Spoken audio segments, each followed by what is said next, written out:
Good morning from Argentina, Tipo 9 Pro Shop. Something you guys gotta see. I missed all the good colors, but there's still some of it left.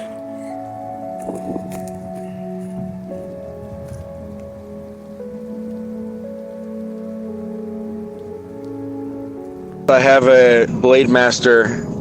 I need some more stones for it, but yeah, it was a 6-month trip to get a Blade Master machine here. From Canada to Florida on a plane. From Florida to the north of Chile on a plane. From the north of Chile to the south of Chile on a boat. And from the south of Chile to here in Ushuaia on a bus.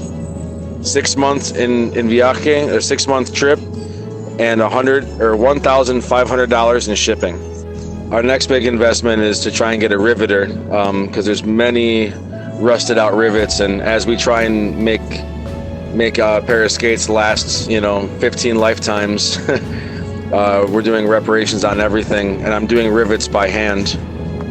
But you'll see a lot of skates with just bolts and nuts, and that's something I'm trying to rectify and get rivets into those. But we use what we got. We use what we can do to keep things alive as long as possible. But yeah, once I get a riveter and a ton of rivets and one of those hand crank sewing machines that go really slow, I think we'll be set to be able to repair just about everything. It's great to see the growth of the program, but at the same time, it's impossible to maintain when you literally can't import things. Trips like this, you guys, I wish I could have a trip like this come in every year. So I'm glad that you guys are really into helping out, because we hope to take advantage of whatever goodwill you guys are willing to bring, because we know it doesn't happen often. I think in dollars, the sticks I make come out to about $50 for the senior stick and about $35 for the junior stick, and that's mostly because carbon sticks here are anywhere between $200 and $400. And like I said, the idea is to grow the sport, not to become rich. So we're doing what we can to keep the price as low as possible. I make them by hand. I'd love to bring you guys to the fabric as well, and bring you around the pro shop and show you how I make the sticks. And it's literally 100% made by hand, pretty much one at a time. It's not a giant fabrication. The sticks are fiberglassed and resined on the blade and completely varnished. I can't remember the name of the type of varnish it is, but they're completely closed up. There's no open parts unless you chop the end off, because you're a short guy.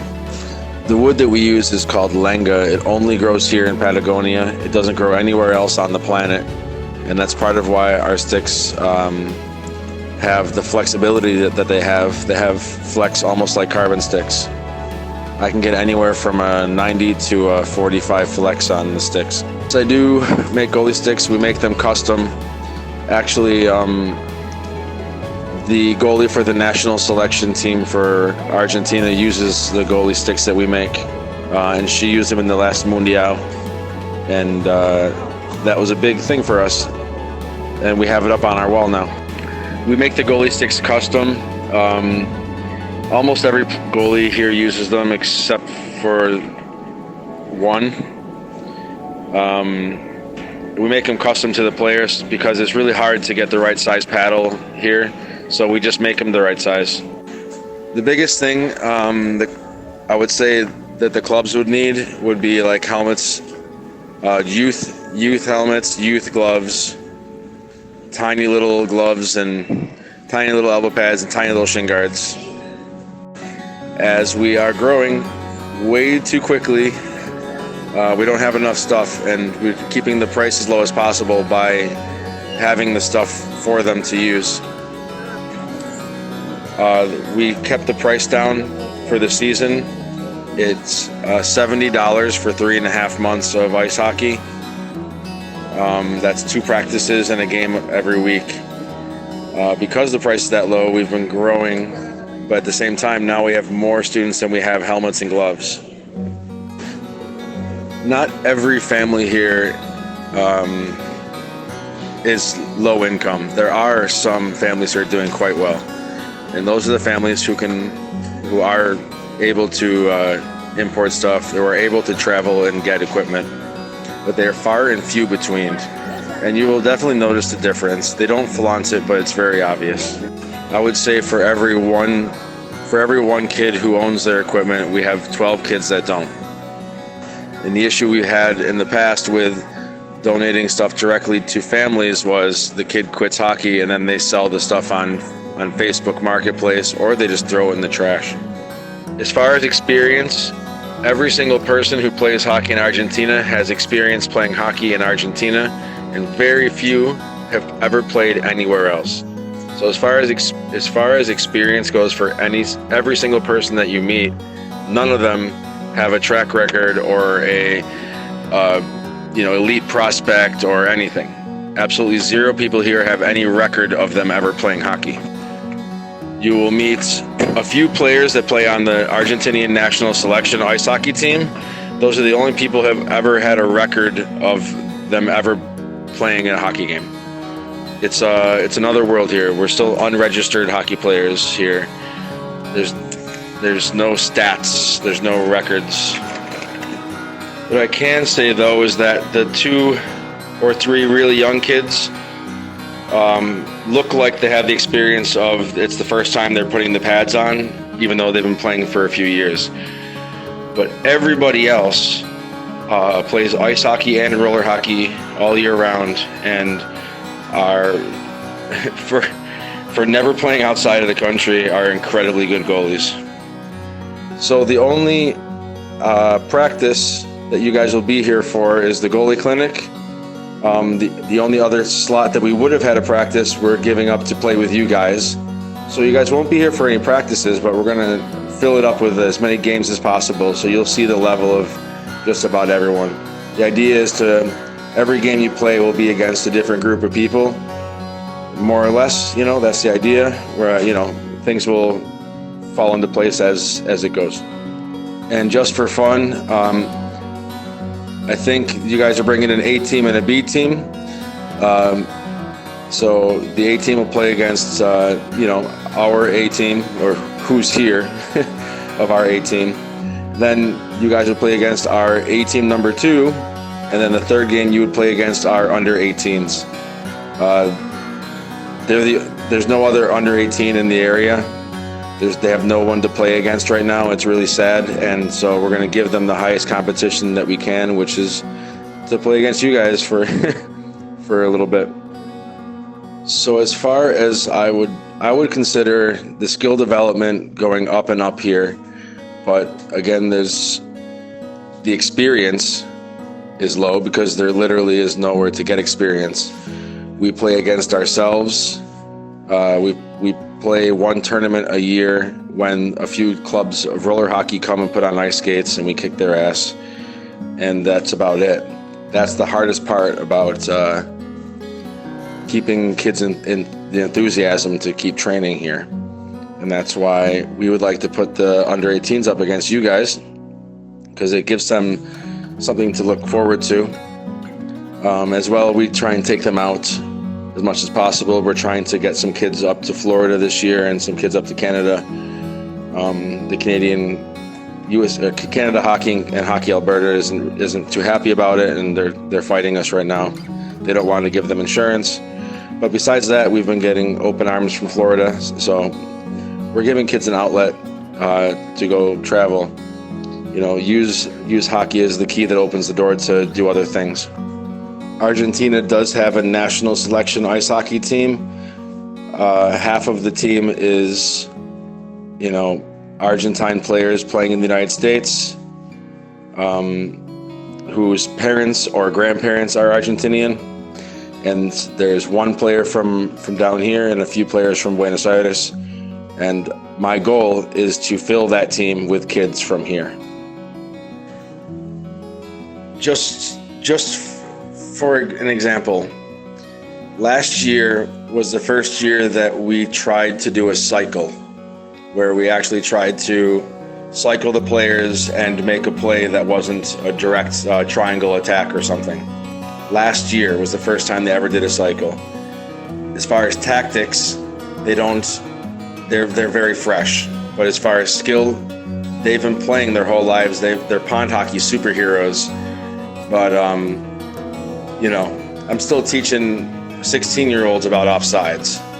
I would say that 1 out of 4 of the players here watch hockey, and the other ones don't.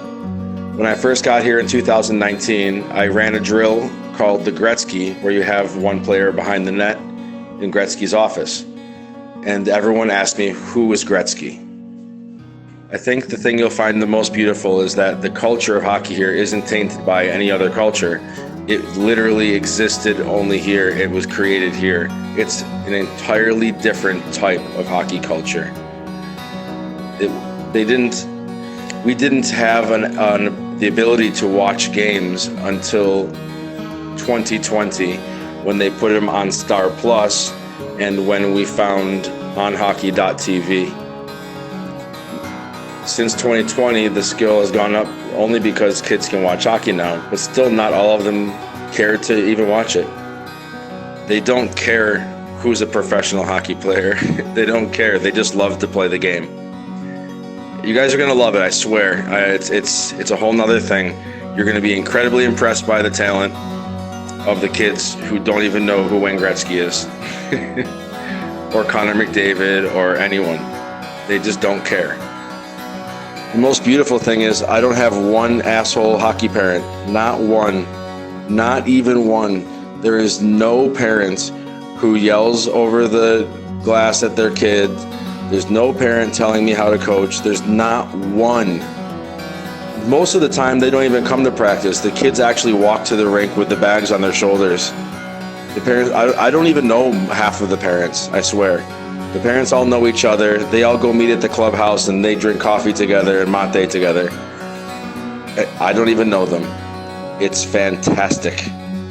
I was just racking it over in my head, and I just realized that the only hockey parent here, the only parent of a hockey player that actually plays hockey as well, is the goalie coach. He's the only hockey player who also watches and likes hockey. He was the original goalie here when hockey started, and now he's older and has kids, and his kids play. I think that might be the only one. When they bring the skates to get sharpened at the skate shop, they have to tell me who they are. Like, hey, hi, how are you? I'm Mark's father. Oh, hi. It's crazy. It's so beautiful, though. It really is a different thing. The hockey gods brought me here. I was coaching in New York City. I have alumni that are now playing for the USA national selection under 18s, UMass and Harvard. But I decided to leave New York City and I moved to Ecuador, actually, where I met Fabian, one of the guys you're talking to on this page here, who's coming down to visit. I moved to Ecuador. I spent 3 years there. I coached there as well. Then I moved to the beach, met my future wife, who was Argentine, and I kept hearing about the stories of the rink at the end of the earth. I wanted to come see it, spend one season here playing, and then see what happens. And I decided to stay because the hockey gods told me this is what I needed to do in my life. When I broke my stick in Ecuador, I realized there was no place to get new sticks, so I was a carpenter there too. I was working on a restaurant. And so I decided to take some scraps and see if I could make a stick. And it was kind of crude and funny looking, but it worked. And so I decided that that's what I wanted to do. I just needed to find the place to do it. When I got here to Ushuaia, the door opened to make it possible to be the first fabrication of hockey sticks in South America. And so that's what I'm doing. We basically gift everything away. The company's never made profit. Not that it won't forever, but we're being very patient, and we're helping the sport grow and see where it goes from there. Long story short, I didn't come here with anything, and that's why it's such a struggle. When I got to Ushuaia, I got here with a bag of hockey equipment, a small box of tools, one hockey stick, and 600 pesos, which at the time was like $9. When I got here with $9 and $0 in the bank, nothing. So I didn't come here with a big bank of gringo money and the ability to fix every problem. I've been building off of making local income to create this project. And one of our biggest issues is that we are building from zero. We're building from nothing and building something. We want to import Howie's tape. We want to make everything better. And at the same time, my company doesn't make a lot of money because I'm also very socially, I'm basically giving these sticks away to kids. Every stick I make is just above cost. I'm making money off of skate sharpening, but that's about it. And that's how we live. Most everything here, because it's a very highly trafficked tourism area, most everything here is under tourism prices. Restaurants, for example, are priced more for you guys and not for us. We don't go out as much, because we can't afford it off of the local income. And I don't blame anyone for, making money. There are people here making some decent money, and good for them. And some of those families have kids in hockey, and those are the ones who can actually afford to buy their own equipment. But the rest of this community, that's what I'm working for. I'm working for bringing as many people in this community into hockey as possible, and introducing a new sport to a mostly football, soccer-oriented country. And it's happening. It's happening at a quick rate. I mean, for us to be gaining almost 100 players per year to join the sport, that's pretty rapid for a place that it is not accessible to get skates, or not accessible to get now it's accessible to get sticks, but it is not an easy sport to join. When we tell parents, we import everything from the United States, they just tell their kids, here's a football, go play football, soccer, My whole goal and everything that I dream for this area is to have hockey as a more accessible sport, because there's nowhere else in all of South America that ponds and lakes freeze. This is pond hockey heaven. This is hockey South America. Nowhere else in South America can you do this. This is the place where it should be the biggest sport in all of South America. It's hard to leave a place when you fall in love with it, and you'll see what I mean when you guys get here. Not only the hockey community, but the area. There's a little bit of corruption in every government. Besides that, I can't think of a bad thing to say about this country and the people here. And that's it. To be honest, I was tired of coaching rich kids in New York. There's tons of coaches in New York. I went to Ecuador and I loved coaching those kids there, but had to keep going, had to keep moving on. I traveled, did hockey clinics all the way from Ecuador all the way down to Ushuaia, stopping at almost every city along the way. And when I got here, I fell in love with it. It's literally just that. I backpacked from Ecuador to here with a bag of hockey equipment, a backpack, and a hockey stick. I found a place, basically, I found this place to be a place that could actually be helped and grow the sport. Playing in Ecuador in the mall, I didn't see a soon enough changeover to building a rink or having any sort of, you know, sustainable ice hockey there. But there is a chance to grow things here, and we have grown 400 players in the last 4 years. So it's a very exciting place to be. And as soon as I can convince the government to give me some sort of discount on the import taxes, we're gonna blow this pro shop up and get the most accessible, cheap, affordable equipment here as possible, and keep this sport going. And then I'll have my dream. I'll be the guy in Mighty Ducks, the first Mighty Ducks movie, sharpening skates with all the photos of all the kids for, you know, the past 10 decades on the wall. So yeah, that's one of the things though, is our club is one of the oldest clubs for any sport in Ushuaia, and thus owns a bunch of land from back when it was when it was free. We're selling off a lot of that land to raise the money to build an indoor ice rink on our clubhouse property. And yeah, we have big goals for Argentinian hockey down here at the end of the earth. Here's a crazy insight. The rink does not own any nets. The clubs own the nets. We have 4 nets. There are no pegs. There are pieces of rebar soldered to the bottom of the nets.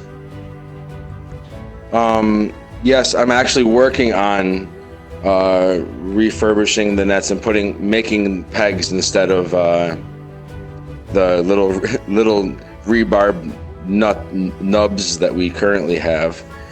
But it's a work in progress. I'm a pretty busy dude. But yes, we have 4 nets with little rebar nubs on them. We kind of lift the nets up and drop them and hope that they stay. They do stay most of the time. The nets were made here by one of the fathers of the club. You know, everything that we have here is made here. We just look up the dimensions and build it ourselves. Some of the netting that we used for some of these nets we actually made. Other ones we ordered, and those ones are all ripped up, and we end up fixing them to the point where it looks like we made them. But there's no holes. The pucks don't go through, so it works. The people here that are pushing for bigger hockey work so hard, and we have so many plans and projects, but it's just there's so many, and we don't get paid. I make $4 an hour to coach, and some of the other people are doing it for free. Our hockey director doesn't get paid. He only gets paid when he's coaching. The director is Pedro Baeza. He's the only player in Argentine history who has played every single Argentinian hockey game to date for the national hockey team. And yeah, he doesn't get paid to do any of it. So we all have jobs, and we just do this because we love it, and we're working towards making it something bigger. Pedro Baeza is the only player to play every single game that Argentine national team has ever played, and he's the guy I was talking about that all last season wore 2 different skates and 2 different gloves without batting an eye or saying a word or complaining at all. I don't know if you know, but the IIHF, the International Ice Hockey Federation, has a developmental league now for teams that don't have an official ice rink, for countries that don't have an official ice rink. And Argentina went to Slovakia and kicked the shit out of Ireland and Colombia and a bunch of other teams that showed up, and we have something here. It's just it needs to be developed, and we do need help. And I'm not the kind of person who asks for help. I do everything by myself. Like, that's why I'm here at making hockey sticks and working my ass off. I'm here because I really believe this is something big, and it can grow to something big, and I want to see it through. We make everything here. So yes, there are machine shops, there are metal fabrication shops. We can make things. That's what we're known for. We're known for making it ourselves. For example, a lot of cruise ships come here and have problems, and have the machine shops here fix everything. So the machine shops here and the metal shops here are top level for sure. So here's a good photo for you. Back in Buenos Aires, there was, for a very short period of time, a league. This was right after World War II, or sometime after that, when a whole bunch of Germans fled Germany. They started a league in Buenos Aires on the third floor of a building. The guy we call the Gordie Howe of hockey in Ushuaia says right there, he's the defense that's standing in front of the goalie there. That's back when he was 20. He's quite old now, but you'll meet him. Yeah, this was a very short period of time back in the day. It did not last very long. And he left Buenos Aires to start hockey here in the 70s, and it took until the late 90s to actually start up. It was him and like 4 guys until then. This was in 2018. You're going to meet some of these kids because now they're 18 and 19. This goalie that you see here is still wearing the same pads, same glove, same blocker, same everything. He's grown a lot, but he has what he has. It's actually club equipment that he's borrowing and using. I just did reparations on them a week ago so we could keep playing. But this goalie is a little superstar, man. I think we're gonna put him up against you guys just for fun. He's much bigger now. Here's a good example. Every year at the beginning of the season, we all go out and paint the rink. How many of your kids would paint the rink to be able to play? It's these kids are, the enthusiasm to play hockey is unreal. And here's an example of why we need equipment. Because as some kids have the stuff, other kids are using what they have or what we have to offer. You'll see not only is it a plastic blade, but it's the wrong curve. She has roller skating shin guards on, winter gloves, and just a random helmet. This is what we're trying to resurrect, and this is what we're trying to fix and make better. The one crazy thing is the players here don't see it as weird. So they would never tell these stories because they just assume that that's what it's like everywhere in a way. Like, you do what you got to do what you want to do, right? And so all these stories about these, weird equipment things and broken skates, but playing anyways, and they don't see it as weird or a thing that people would want to hear about. I had a kid from my under 18 team. He just came in and his blade is broken in half. It's broken in half. I sharpened it anyways. I did my best. Then I brought it to someone to solder together, and he soldered it, and we cleaned it and put it back together. And we got kids currently playing with broken blades. Here's a photo from back when the kids were making the locker rooms and the benches for the rink. And as you'll notice, there's no glass. Well, there still is no glass. We have like a fence now. They were so excited to have a rink with ice. They would do anything to play. Those are the same benches that you'll be sitting on for the games when you're here. You'll see the difference. Here's another photo from 2016. He didn't have pants yet. This is one of the players back then that had some of the best equipment for that age group. And here's another one from 2016. And the crazy thing is I recognize all that equipment, and it's still being used today. Even that blue helmet, even though now we have put a face mask on it, and those skates, and that stick. That stick is still here.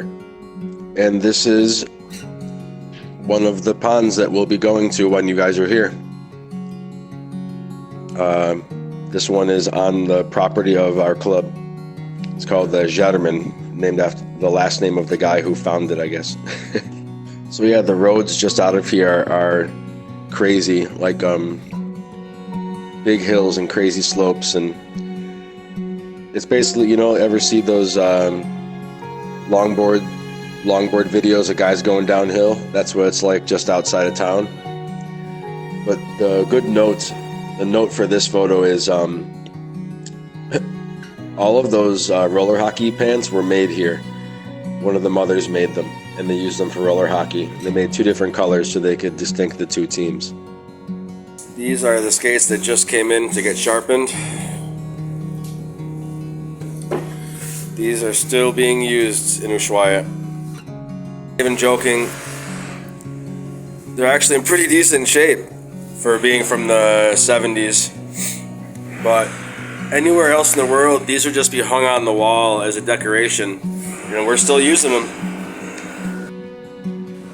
And it looks like these haven't been sharpened since the 70s either. But the new interest in coming back to playing hockey and skating and stuff has brought a lot of these out of the woodwork and to my shop. So this brand of skate is actually very common here because a long time ago, I think in the 60s and 70s, all of the ships that went to Antarctica would bring stuff to trade with the people here. And skates was one of them, and this is the kind of skate that they brought. Back before there was a Zamboni, they used to clean the ice by hand so that they could play. I think they got the Zamboni in 2017. The parents in the club are sharing photos right now, reminiscing to remind the kids, it's part of what happens here. They're just reminding the kids how far they've come before they have practices tonight. So I figured I would share the photos that they are sharing with you. So just to see how young hockey is here. The first coaches didn't play hockey. They were just gym teachers. They're in their 40s. They're 42 now. The first students are now having babies. Some of the babies are as old as 7. And those kids are now starting hockey. So for the first time, a second generation of hockey players are playing hockey in Ushuaia. That's how young the sport is. Those first players played on the lakes and ponds. There was no rink. The rink opened in 2015. The first Zamboni was 2017. The first women's division was 2019 or 18. And yeah, so it's pretty young. The rink isn't even 10 years. There we go. I finally found a barbecue Parisia face mask. There's a good photo. Goalie in a mountain climbing helmet with a barbecue face mask. There's another one. A few players with no face mask and one with a barbecue grill face mask. And this is not an ice hockey goalie mask. This is floor hockey or hockey pista or, field hockey. This is a field hockey mask. The plastic on these are about as thick as the Franklin street hockey masks, which, by the way, is funny because some of our kids wear the Franklin street hockey masks in goalie. Last one. This is an amazing photo for me because this is currently the best hockey player in all of Argentina. And this is how it started. And like I was saying, or like I've said, it's not that people here are dramatically poor. It's just that we don't have access to things because of where we are on the planet. That's it. It's very difficult to import things. It's very expensive to import things. And so you just kind of learn how to be resourceful, and find another way to do it or how to make it or whatever. The long story short is, I think about 80 years ago, Argentina told everyone this was a tax-free zone to try and get people to move here so that they could claim that there was more people from Argentina in this territory than there was Chileans, so that we could say this is Argentina territory. So they said, everyone just move there, it's tax-free. Well, a lot of people came here, and some people took advantage of that and was importing things to Ushuaia and then sending them to the north. And what happened was, because it was tax-free, they were bringing in the boats here and then making millions and millions of dollars off of that loophole. So they stopped the loophole. Well, now that it's a populated area, they haven't changed that back. So it's the old laws keeping us from getting imports at a reasonable price. There's obviously a little more to that, but that's the gist of why there's 150% import tax and very difficult to get anything to this area. A lot of times my parents, my friends will ask me why I would stay in a place where I'm literally making no money, and I answer with, life is better. There's a reason why we stay. It's very addicting to be in a place like this. Money doesn't matter when you have a backyard like I do. There's a big future for Latin American hockey. I see a big future in all of the Latin American countries joining the IIHF and playing at a high level. As far as Argentina is concerned, I see Argentina at the top of that list. Currently, the Argentine national selection team for ice hockey has a mixture of Buenos Aires roller hockey players, American Argentine players with lineage through their parents or grandparents, and just a few players from this small town of Ushuaia. And my goal is to fill that team, that national selection team, with players that are born and raised here in Ushuaia, Argentina. Ushuaia, Argentina is currently the only place in all of South America that has a full-size ice rink. Our club, Club Andino Ushuaia, has put in motion the idea of putting up a brand new rink with a roof to prolong the season to up to 8 months to a year. There is also a plan to put a roof over the current rink, though we're not really super happy about that, as it's such a beautiful vista. Like, the view is just amazing. We kind of are half happy about it and half sad about that plan.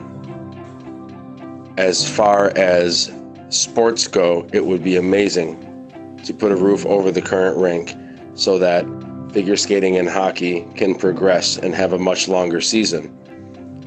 Though we would much rather leave that rink alone and its beautiful view of the mountains of Ushuaia and build a new rink. Our future goal for the area is to have an Olympic-sized rink with a roof so that we can hold Latin American tournaments and any and all International Ice Hockey Federation tournaments. Who wouldn't want to play in a tournament at the end of the earth? It would be much easier for all of the Latin American countries to train here in Ushuaia than it would be to fly up to the United States to train in a real facility. Most Latin American countries train in roller hockey and only have small little rinks in shopping malls that they can practice ice skating. So in the end, our goal is the future of all of Latin American hockey, starting with obviously our own local community. And throughout all of this progression and change, keeping our hockey culture the way it is, what we fell in love with in the first place. Ushuaia, Argentina is pond hockey heaven, South America.